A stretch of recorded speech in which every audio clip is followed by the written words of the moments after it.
प्रसंग चल रहा है।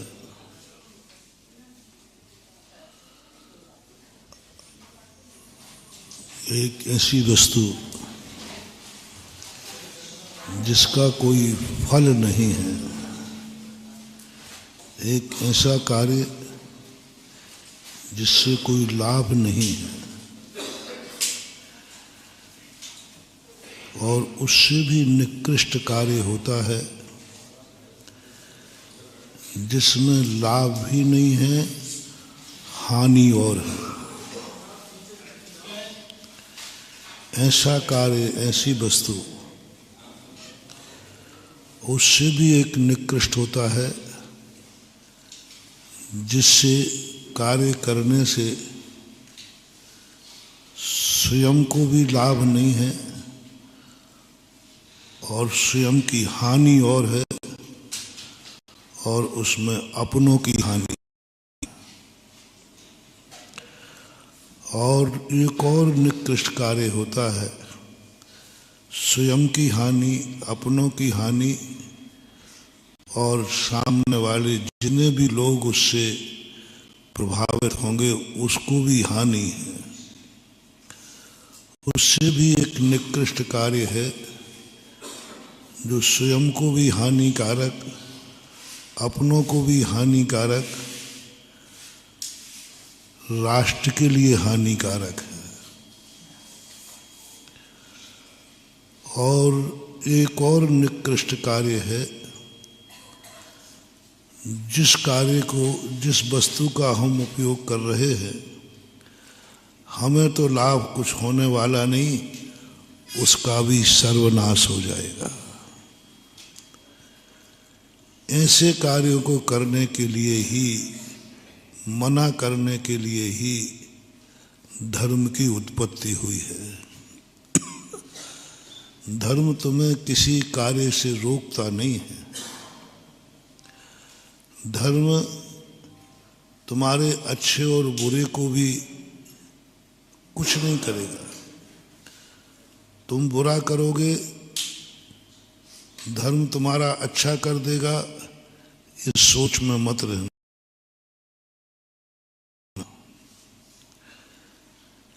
तुम अच्छा करोगे, धर्म तुम्हारा बुरा कर देगा, इस भय में मत रहना।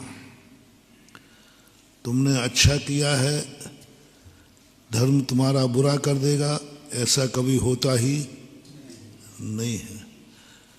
और अपन ने कितना ही बुरा किया हो, धर्म अच्छा कर देगा, ये सोच में भी नहीं रहना। धर्म अच्छे और बुरे का कोई भी प्रश्न ही नहीं रखता। खास तौर से जैन दर्शन, जैन दर्शन की विशेषता है, ना तो वरदान देता है और ना अभिशाप देता है। वो अपने आप में तटस्थ रहता है। वो कहता है तुम्हारी जिंदगी खुद तुम अभिशप्त बना लो, तुम अपने हाथों से खुद को, अपनी जिंदगी को वरदान बना लो। हम तो तुम्हारे लिए रास्ता दिखाएंगे। ये रास्ता पतन की ओर है, ये रास्ता उत्थान की ओर है। हम तुम्हारे लिए और कुछ नहीं कर सकते। धर्म सड़क नहीं है जिस पर हम चल देवे। धर्म कोई गाड़ी नहीं है जिसमें बैठ के हम चले जाएं। धर्म कोई ड्राइवर नहीं है जो हमारी जिंदगी की गाड़ी चला देवे। ये तीन धारणाएं जगत की बनी हुई हैं।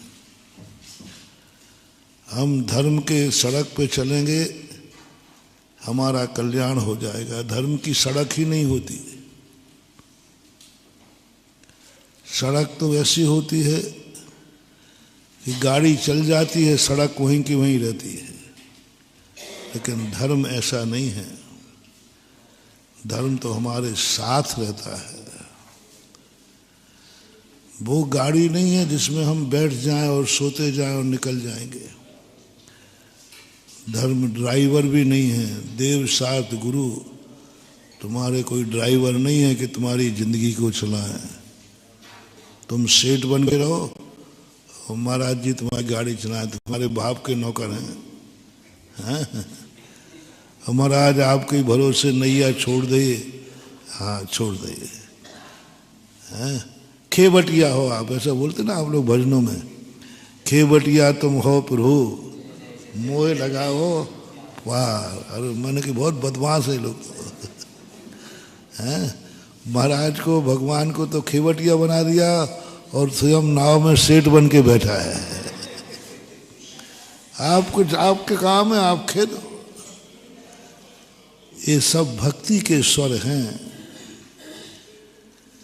ये ऐसा कहने में आता है, ऐसा होता नहीं है।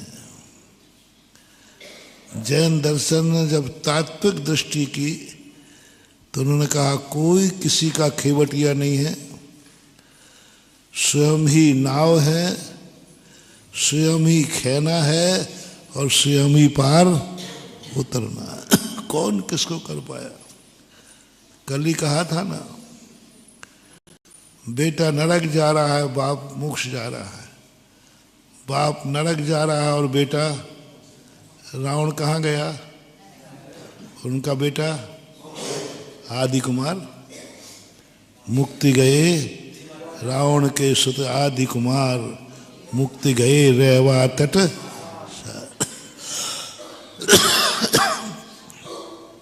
पत्नी स्वर्ग जा रही है और पति नरक जा रहा है। महारानी चेलना और राजा सैनिक, कौन किसको चला पाया?